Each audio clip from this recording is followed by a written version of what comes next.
Wait একটা minute শুনুন, কাজে আসবে। আমাদের অনেকের মনে প্রশ্ন থাকে যে কোন রক্তের ব্লাড গ্রুপ আমরা কাকে দিতে পারবো, কাকে দিতে পারবো না। আমাদের শরীরে টোটাল 4 রকমের ব্লাড গ্রুপ থাকে। একটা হচ্ছে এ, একটা হচ্ছে বি, একটা হচ্ছে এবি, একটা ও। তো এই প্রত্যেকটা ব্লাড গ্রুপের আবার পজিটিভও থাকে, নেগেটিভও থাকে। যেমন A positive, A negative, B positive, B negative, AB positive, AB negative, এ মানে ও পজিটিভ, ও নেগেটিভ। তো এই যে পজিটিভ ব্লাড গ্রুপ, এরা হচ্ছে শুধুমাত্র পজিটিভদেরকে দিতে পারবে। আর যে নেগেটিভ ব্লাড গ্রুপ, তারা নেগেটিভদেরকেও দিতে পারবে, আবার পজিটিভদেরকেও দিতে পারবে।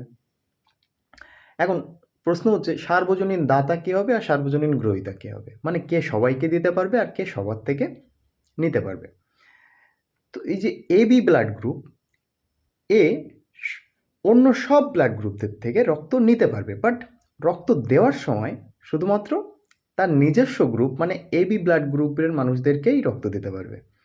আবার যে রক্তের ব্লাড গ্রুপ ও, সে সব ব্লাড গ্রুপদেরই রক্ত দিতে পারবে, বাট শুধুমাত্র নিতে পারবে তার নিজস্ব ব্লাড গ্রুপের থেকে, যেমন ও গ্রুপের থেকে।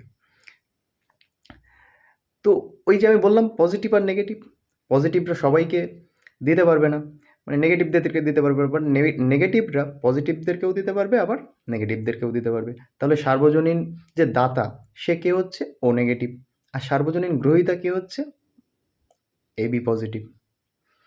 রক্তদান করা ভালো কাজ, মহৎ কাজ, রক্তদান করুন। ধন্যবাদ।